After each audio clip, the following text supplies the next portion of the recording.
किया, बंकर नहीं बनाए गए ढंग से, लोगों को सेफ्टी, पुंछ में एकदम हमला कर दिया पाकिस्तान ने रिहायशी इलाकों के अंदर, लोगों को बचने के लिए कोई जगह नहीं थी, कहां जाए लोग, प्रशासन के लिए जो है वहां पर कोई मदद करने के लिए नहीं आया। लोग बताते हैं कि पुलिस भी कई घंटों के बाद वहां पर पहुंची, और वो कैसे पहुंचती, देखिए वो युद्ध की स्थिति थी उस समय। केंद्र सरकार को, प्रशासन को उचित प्रबंध युद्ध से पहले करने चाहिए थे।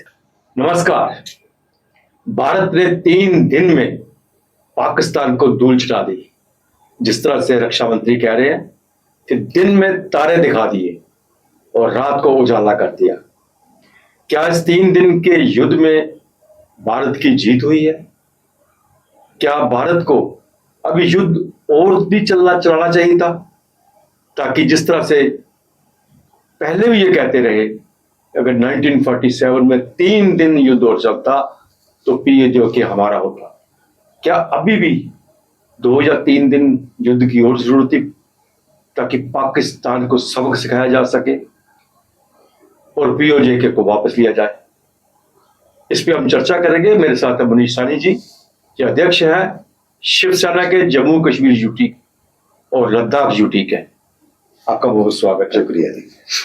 3 दिन युद्ध रहा और इस युद्ध में पाकिस्तान को पता चल गया कि मैं भारत के साथ युद्ध नहीं कर सकता, प्रॉक्सी वार और आतंकवादी को भेज दो। हालांकि भारत ने यह नहीं कहा कि हमने पाकिस्तान के साथ युद्ध किया, उन्होंने कहा हमने आतंकी जो अड्डे हैं उनको खत्म किया है, आतंकवाद को जड़ को खत्म करने की कोशिश की है। लेकिन उसका जवाब पाकिस्तान ने हमारे सिविलियन पे ऊपर अटैक करके दिया। नतीजा, भारत ने भी उसके डिफेंस के तमाम अड्डे उड़ा के रख दिए, बहुत नुकसान पहुंचाया। क्या ये काफी था? क्योंकि शिवसेना जो है वो भी हमेशा PAJK को वापस लेने की बात करती है। और आज किस स्थिति में है हम? क्या सचमुच ये युद्ध और चलना चाहिए था, या ये इतना ही काफी सबक है पाकिस्तान को? देखिए, हमारी सेनाओं ने जो संयुक्त रूप से अपने शौर्य और पराक्रम की, मैं कहता हूं, एक छोटी सी झलक दिखाई और पाकिस्तान को चारों खाने चित कर दिया। कहीं से भी पाकिस्तान की जो है आवाज सुनाई नहीं दी। आवाजें आ रही थी हमारी तरफ से, जो हम आतंकवादी ठिकानों को ध्वस्त कर रहे थे, और जो पाकिस्तान जो है हमारे ऊपर जिस तरीके का उसने आक्रमण किया, उसका जो है वो जवाबी कार्रवाई कर रहे थे। इसमें कोई दो राय नहीं, मगर पिक्चर भी दिखा देनी चाहिए थी एक बार पाकिस्तान को। देखिए, 7.5 दशक बहुत ज्यादा होते हैं अगर जम्मू कश्मीर की तरह से देखा जाए तो। पिछले 70 सालों से हम आतंकवाद का तन झेल रहे हैं, और वो क्या, कौन सा आतंकवाद है? पाक प्रायोजित आतंकवाद है। पूरा विश्व जान चुका है, हर आदमी जानता है कि पाकिस्तान के अंदर आतंकवादी ठिकाने हैं, पाकिस्तान के अंदर आतंकवादियों के आका रहते हैं। देखिए, हम बिल्कुल करीब थे, हमारे सेना जो है शौर्य पराक्रम के बिल्कुल जीत के लक्ष्य को जो उन्होंने हासिल करना चाहते थे कि आतंकवादियों को ध्वस्त कर देंगे, आतंकवादियों को जड़ से उखाड़ कर फेंक देंगे, और पूर्ण जो है वो जम्मू कश्मीर और विश्व में, मैं तो कहूंगा अगर पाकिस्तान का नामो निशान मिट जाता विश्व के नक्शे से, तो काफी हद तक जो है पूरे विश्व में भी शांति बहाल हो जाती। उससे थोड़ा सा जरूर चूके हैं। देखिए, वो रहेगा दिल के अंदर वो तंज जरूर थोड़ा सा, कि अब मालूम नहीं। खैर, हम तो हमेशा समर्थन किया है। हमारे पार्टी के पक्ष प्रमुख माननीय उद्धव बाला साहब ठाकरे का भी बिल्कुल बयान था कि प्रधानमंत्री जी, केंद्र सरकार जो भी पाकिस्तान को लेकर जो है वो फैसला लेगी, हम बिल्कुल आंखें बंद करके उनके साथ हैं। राष्ट्र की बात है, प्रधानमंत्री जी के हम साथ हैं, देश के साथ हैं, अपनी तीनों सेनाओं के साथ हैं। मगर छोटा सा गिला जरूर रहा है दिल के अंदर कि जो हम हासिल करने जा रहे थे, देखिए एक मौका था, एक सुनहरी अवसर था, मैं तो कहूंगा, और पाकिस्तान को सबक सिखाने का, आतंकवादियों को पूरी तरह से खत्म करने का। आज भी हाफिज सईद जिंदा है, आज भी देश के गुनाहगार जो है दाऊद इब्राहिम जैसे पाकिस्तान के अंदर शरण लिए हुए हैं, आज भी POK पाकिस्तान के कब्जे में है। हमें वो चाहिए। पूरा हिंदुस्तान चाहता था कि प्रधानमंत्री जी अपने जो है वो पराक्रम दिखाएं। वो 56 इंच की छाती जो है उन्होंने दिखाई, बिल्कुल पाकिस्तान को ध्वस्त किया, पाकिस्तान को भ्रष्ट किया, चारों खाने चित किया, मगर झलक दिखाई। उसका एक ट्रेलर पूरा दिखा देते तो आज दिल बाग बाग हो जाता। लेकिन प्रधानमंत्री जी कहते हैं युद्ध विराम नहीं है, ये सीज फायर नहीं है, या हमने फायरिंग बंद की है। हालांकि अमेरिकन प्रेसिडेंट अपनी तरफ से कह रहा है कि मैंने सीज फायर करवा दिया है, वो अपनी वाह वाह लूट रहा है। आज वो अपने बयान से बदल रहा है, लेकिन इन्होंने कहा कि ऑपरेशन सिंदूर जो है वो अभी भी चालू रहेगा, खत्म नहीं होगा। अगर पाकिस्तान की तरफ से कोई भी आतंकवादी घटना जब होती है तो हम उसे युद्ध मानेंगे। इसका मतलब यह है कि हमारी सेनाएं अभी भी उसी तरह तैयार रहेंगी। बिल्कुल, देखिए उनके तेवर देख के हमें खुशी हुई। हम तमाम देखिए हमारा गर्व सर जो है गर्व से ऊंचा हुआ अपना सेनाओं का पराक्रम देख के, और प्रधानमंत्री जी का उस दिन जो देशवासियों के नाम उन्होंने संबोधन किया उससे हम गर्व महसूस कर रहे हैं। और उन्होंने बिल्कुल साफ अल्फाज इस्तेमाल किए हैं कि अगर भारत की सरजमी के ऊपर कोई भी आतंकवादी हमला होता है, पाकिस्तान कोई भी नापाक हरकत को अंजाम देता है, तो ऑपरेशन सिंदूर जारी रहेगा। ऑपरेशन सिंदूर एक बार फिर जो है वो शुरू किया जाएगा। बिल्कुल पूरा देश जानता है। और पाकिस्तान तो देखिए वो दुम है जो कभी सीधी होने वाली नहीं है। आप देखिए पिछले सीज फायर के बाद देखिए 3 घंटे के बाद ही पाकिस्तान की तरफ से फिर सीज फायर तोड़ा गया। उसके माननीय प्रधानमंत्री जी के संबोधन के बाद 3 मिनट के बाद पाकिस्तान ने फिर दोबारा जो है वो नापाक हरकतें की। हमारे पास जानकारियां आई जम्मू कश्मीर के सांबा में, पंजाब के कुछ इलाकों में फिर जो है वो सदिंग गतिविधियां पाई गई। यानी पाकिस्तान सुधरने वाला नहीं है। फिर भी अगर हमारे प्रधानमंत्री जी ने उसको एक मौका दिया है तो हम पूरा देश उनके साथ है, वो मौका दें। मगर हमें यह तय है कि हमें पाकिस्तान को सबक सिखाना होगा। हमारी सेनाओं को अगर अब इस बार मौका दिया तो ये तय है, पाकिस्तान कान खोलकर सुन ले कि अब पाकिस्तान का नाम जो है विश्व के नक्शे से पूरी तरह से मानचित्र से वो खत्म हो जाएगा। मनीष जी, एक तरफ से पूरा भारत खुश है, तिरंगा रैली जगह जगह निकाली जा रही है, सेना का मनोबल बढ़ाया जा रहा है, लेकिन दूसरी तरफ जो है भारतीय जनता पार्टी के मध्य प्रदेश के एक मंत्री जो है वो ऐसी गलत मुंह से शब्द निकालते हैं जिससे हमारा सर शर्म से झुक जाता है। और सबसे बड़ी बात है उसके ऊपर अभी तक एक्शन नहीं लिया जाता, और कोर्ट के ऑर्डर के बाद भी अगर FIR लगाई जाती है तो वैसी नहीं लगाई जाती जिससे कोर्ट ने ऑर्डर किया।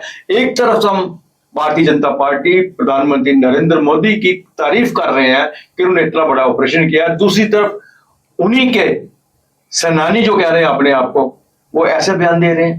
देखिए बहुत गंभीर सवाल पूछा आपने। बिल्कुल देखिए ये नफरत की राजनीति कर रहे हैं, जो मैं तो कहूंगा कि पाकिस्तान के दहशतगर्दों के एजेंडे को आगे बढ़ा रहे हैं। ये उनको खिलाफ नहीं है, मैं तो कहूंगा ये उनका समर्थन कर रहे हैं। देखिए हिंदुस्तान क्या है, गुलदस्ता है आपसी भाईचारे का। तमाम धर्म के लोग यहाँ एक साथ मिलकर रहते हैं और यही खूबसूरती है, यही हमारी विश्व के अंदर पहचान है। और सेना में तो दूर दूर तक धर्म जाति का कोई लेना देना नहीं है। आप सेना महिला अधिकारी के ऊपर इतनी घिनौनी टिप्पणी करते हो, इस तरह की टिप्पणी जिसको जो है दोहराया भी नहीं जा सकता। और फिर माफी मांगने का अंदाज देखिए उनका, माफी मांगने का अंदाज देखिए। और सरकार की चुप्पी पर देखिए सवाल जरूर खड़ा करूंगा। जहां तक राष्ट्र की बात थी, देश की बात थी, हम आंखें बंद करके माननीय प्रधानमंत्री जी के साथ हैं, केंद्र सरकार के साथ हैं। मगर जब देश के अंदरूनी बात आएगी तो हम खुलकर जो है उसका मुकालत भी करेंगे। बीजेपी को कड़ा एक्शन लेना चाहिए। ये लगातार बीजेपी के नेताओं की जो है वो बढ़ती ही जा रही है। तमाम हदें आपसी भाईचारे की, नफरत फैलाने की वो पार करते जा रहे हैं। इसमें कहीं ना कहीं देखिए प्रधानमंत्री जी ने भी इसकी शुरुआत की थी जब उन्होंने लोकसभा चुनावों के दौरान जो है मंगलसूत्र की बात की थी, भैंसे चुराने की, लेके जाने की बात की थी। वही दूसरे उनके नेताओं का भी मनोबल जो है वो दिन प्रतिदिन बढ़ता जा रहा है। आप देखिए वो पहलगाम के अंदर जो हमला हुआ था, वो बेचारी जिसने अपना सब कुछ गवा दिया उस हमले में, उसको किस तरीके से ट्रोल किया गया। उसने तो आपसी भाईचारे की अपील की थी। उसने तो कहा था बिल्कुल गुनाहगारों को सजा मिलनी चाहिए मगर हिंदू मुस्लिम फसाद नहीं होना चाहिए। उसको ट्रोल किया गया। और ये विजय शाह ने तो तमाम हदें पार कर दी। सेना महिला सेना अधिकारी के ऊपर इस तरह की घिनौनी टिप्पणी कर दी।